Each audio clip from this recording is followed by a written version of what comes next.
UP में विधानसभा चुनावों पर मंथन जारी। पीएम मोदी से मिलने पहुंचे योगी आदित्यनाथ। दोपहर में पार्टी अध्यक्ष जेपी नड्डा से भी करेंगे मुलाकात। यूपी चुनाव और कैबिनेट में फेरबदल पर चर्चा संभव। दिल्ली में सीएम योगी ने गृह मंत्री अमित शाह से करीब 1.5 घंटे तक बातचीत की। सूत्रों के मुताबिक मंत्रिमंडल विस्तार, यूपी विधानसभा चुनाव के एजेंडे और कई दूसरे मुद्दों पर हुई चर्चा। 2 दिन पहले कांग्रेस से बीजेपी में आए जितिन प्रसाद को योगी कैबिनेट में शामिल किया जा सकता है। जितिन प्रसाद को एमएलसी बनाने की बात परसों ही सामने आई थी। दिल्ली के यूपी सदन में सीएम योगी आदित्यनाथ से मिले जितिन प्रसाद। मुलाकात के बाद जितिन प्रसाद ने कहा, शिष्टाचार भेंट हुई, इसके अलावा कोई बात नहीं हुई।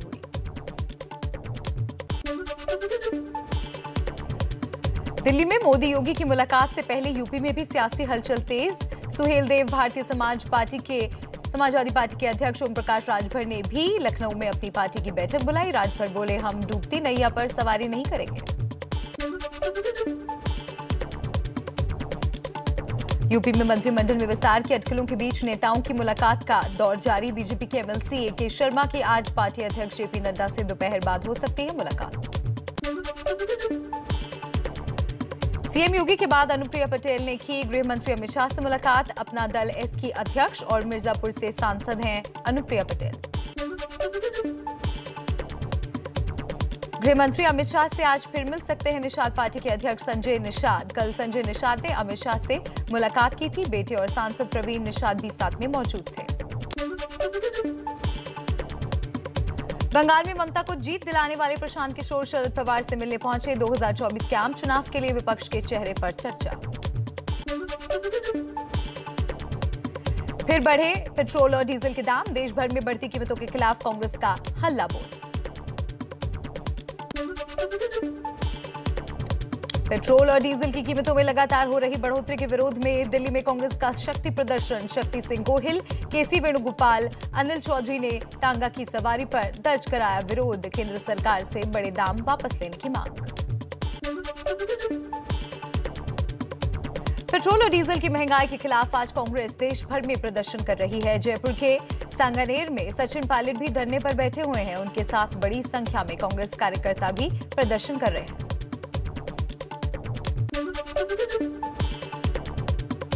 तेल की लगातार बढ़ती कीमतों पर कर्नाटक कांग्रेस का प्रदर्शन। हुबली के बांकापुर चौक इलाके में कांग्रेस कार्यकर्ताओं ने किया विरोध।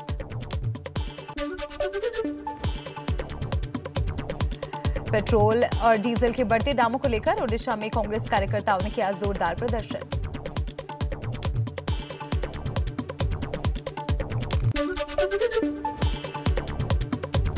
दिल्ली में एक दिन की राहत के बाद पेट्रोल और डीजल की कीमतों में फिर से बढ़ोतरी। पेट्रोल 29 पैसे और डीजल 28 पैसे महंगा हुआ। दिल्ली में पेट्रोल 95 रुपए 85 पैसे प्रति लीटर मिल रहा है। डीजल 86 रुपए 75 पैसे प्रति लीटर हुआ। 1106 एमपी के बालाघाट में पेट्रोल की कीमतों ने तोड़ा रिकॉर्ड। 1 लीटर पेट्रोल के दाम 106 रुपए 21 पैसे पहुंचे। प्रियंका गांधी ने सचिन पायलट से फोन पर बात की। अटकलें हैं कि सचिन पायलट जल्द ही दिल्ली आ सकते हैं। दरअसल पिछले कुछ दिनों से नाराज चल रहा पायलट खेमा कल 8 विधायक सचिन से मिले थे। सचिन पायलट आज पिता की पुण्यतिथि पर उन्हें श्रद्धांजलि देने दौसा पहुंचे। यहां जब पत्रकारों ने उनसे गहलोत से नाराजगी के बारे में पूछा तो वो बिना कोई जवाब दिए आगे निकल गए। मुंबई में सुबह से फिर बारिश। अंधेरी, दादर और कुर्ला समेत कई इलाके जलमग्न। आज कल से भी ज्यादा बारिश होने का अलर्ट।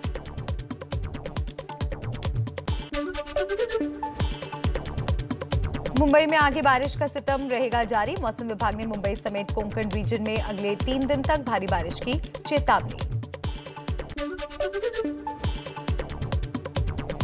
हर बार की तरह इस बार भी नहीं बदली हिंद माता की तस्वीर। मुंबई में जारी तेज मूसलाधार बारिश के बाद भारी जलजमाव। मुंबई में जोरदार बारिश की वजह से अंधेरी सबवे में 3 से 4 फुट पानी भर गया, जिसके बाद अंधेरी सबवे को बंद कर दिया गया। मुंबई के बटाला इलाके में भी पानी भर गया, जिसकी वजह से वाहनों की आवाजाही में दिक्कतें आ रही हैं। मुंबई के सायन इलाके में भी भारी जलजमाव, पानी को बड़े बड़े पंप की मदद से निकाला गया। पानी भरने के बाद कई बड़ी गाड़ियां बीच रास्ते में ही फंस गईं, जिसके चलते ट्रैफिक जाम हो गया। मौसम विभाग ने दी दोपहर 12:54 पर समंदर में हाई टाइड की चेतावनी। समंदर में उठेंगी 4.32 मीटर ऊंची लहरें। ठाणे, रायगढ़ में भी भारी बारिश का अलर्ट।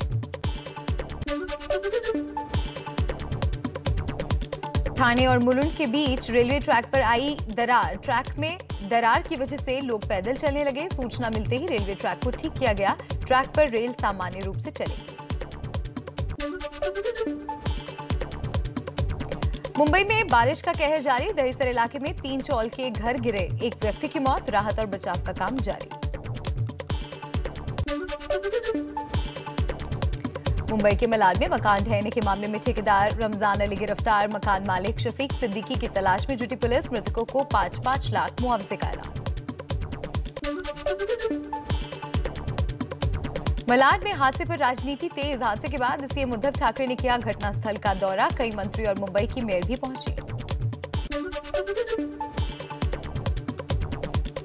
भारी बारिश के चलते मुंबई के करीब भायंदर पूर्व इलाके में एक बड़ा पेड़ सड़क से गुजर रहे ऑटो रिक्शा पर गिरा। ऑटो रिक्शा चालक बुरी तरह से घायल, अस्पताल में भर्ती कराया गया। उत्तराखंड के रानीखेत में भारी बारिश के बाद उफान पर नदी नाले, बिनसर महादेव मंदिर सहित आसपास का पूरा इलाका पानी में डूबा।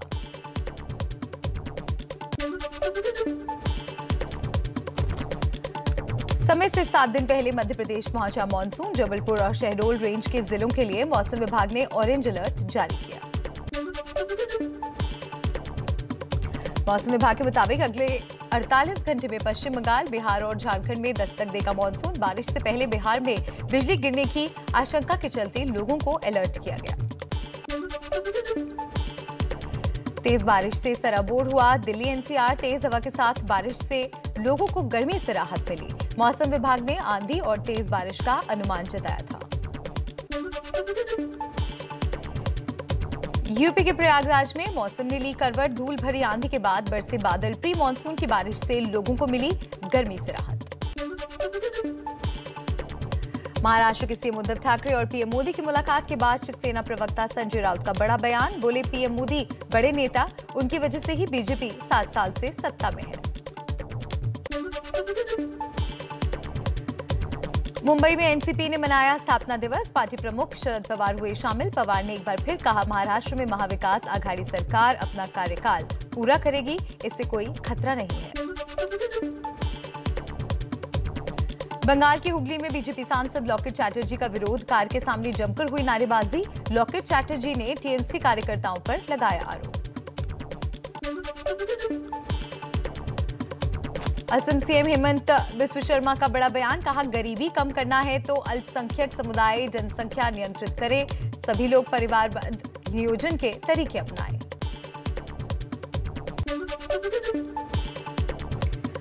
हेमंत बिस्व शर्मा के बयान पर एमआईआई प्रमुख असदुद्दीन ओवैसी का पलटवार। बोले, ये हिंदुत्व बोल रहा है जो गरीब और शोषित लोगों पर आरोप लगा रहा है।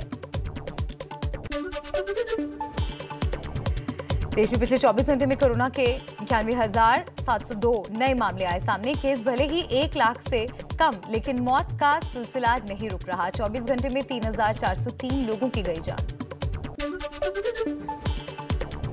उत्तर प्रदेश में तेजी से घट रहे कोरोना केस। बीते 24 घंटे में 619 नए केस मिले, जबकि 1,642 लोग डिस्चार्ज हुए। कुल 11,000 सक्रिय केस बचे हैं। 24 घंटे में 2,77,000 टेस्ट।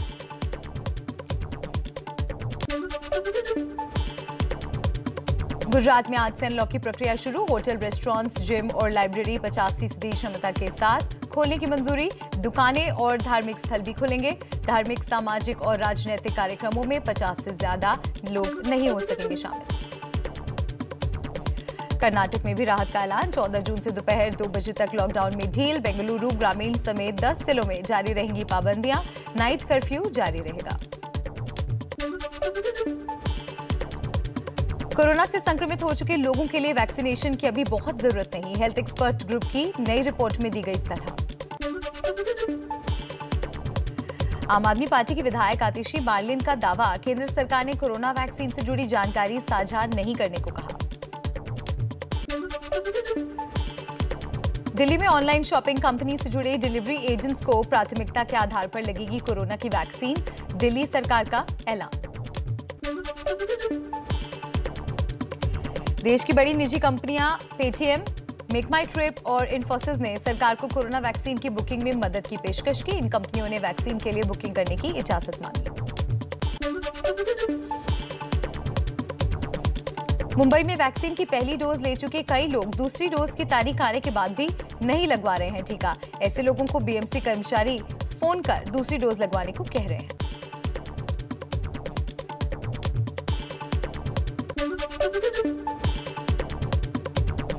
मुंबई में कोरोना की रफ्तार कम, लेकिन खतरा बरकरार। एक दिन में कोरोना के 660 नए केस सामने आए हैं। कोरोना से 22 लोगों की मौत हुई।